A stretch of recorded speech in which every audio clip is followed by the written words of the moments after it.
Hello, my name is Narkisha Allen. I will be discussing the process for our IEP, and as far as for a parent or guardian and the steps that you will need to know and everything that's provided for you.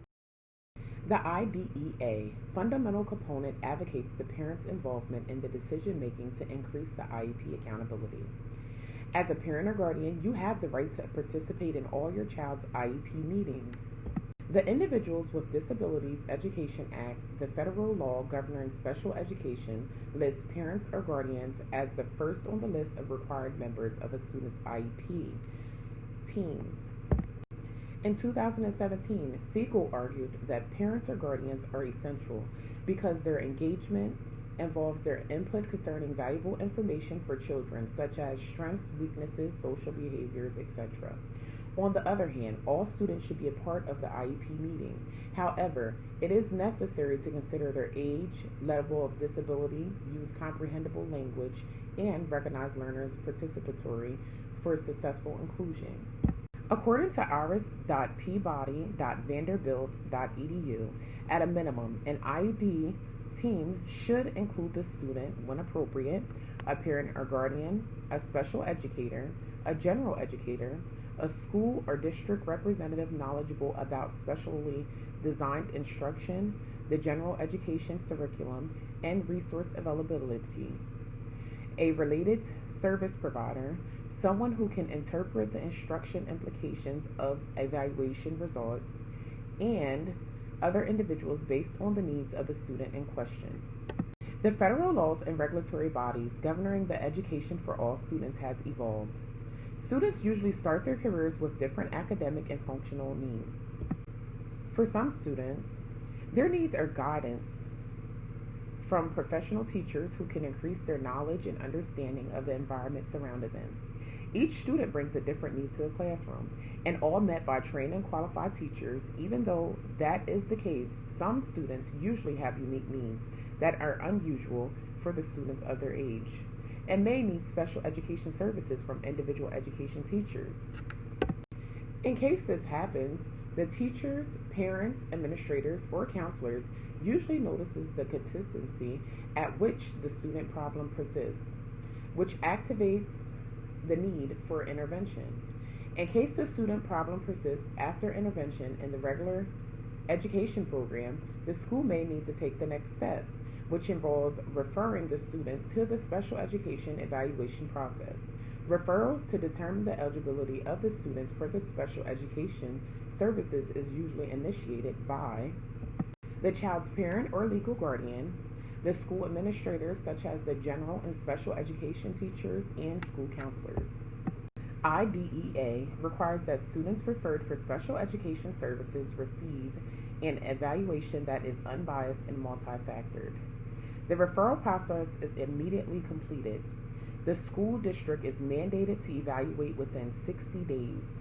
Experts usually evaluate a child with special education needs with different qualifications and perspectives on the evaluation process.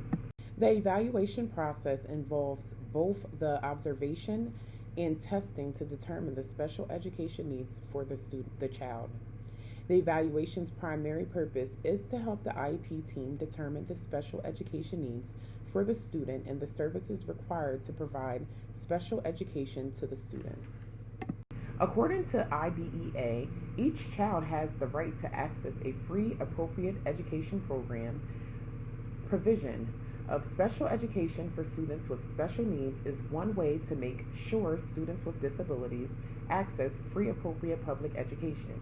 Eligibility is usually determined by the team that took part in the evaluation process within the 30 days of completing the evaluation. A student is considered eligible for special education services in case the following factors happen. The child has a disability that affects his or her education performances and negatively. The child requires special education services to participate and access free, appropriate public education as required by IDEA. Not every student that is evaluated becomes eligible for special education services. Students who are evaluated and are determined to have a disability that does not affect their academic performances are usually not eligible for special education services. The IEP contains the following components. The IEP must contain a statement showing both the current levels of the student's academic and functional performances, the disability of the student, and how it affects the student's ability to participate in the general academic program must all be included. A statement describing both academic and functional annual goals that are measurable must be included in the IEP component.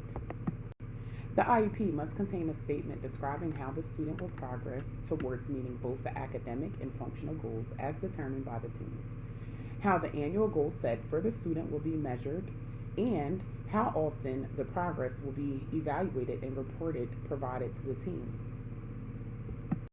An IEP must contain a clear statement describing the special education services and other additional aid and services that will be provided to the student with special educational needs to ensure they meet their annual academic and functional goals.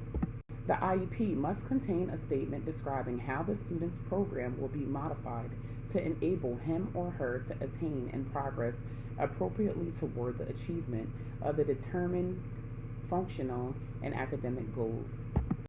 The statement must be available, describing how the student with special needs will be allowed to participate with regular students in the general education program and other extracurricular activities. IEP also contains the statement describing the personal accommodation provided to students with special needs and which are necessary to measure both the functional and academic goals set by the team. Finally, the IEP must contain information describing the anticipated date that the special education services will be started and the projected dates in which modifications will be enhanced by the special education services. The location and the duration of the services must also be available in the IEP.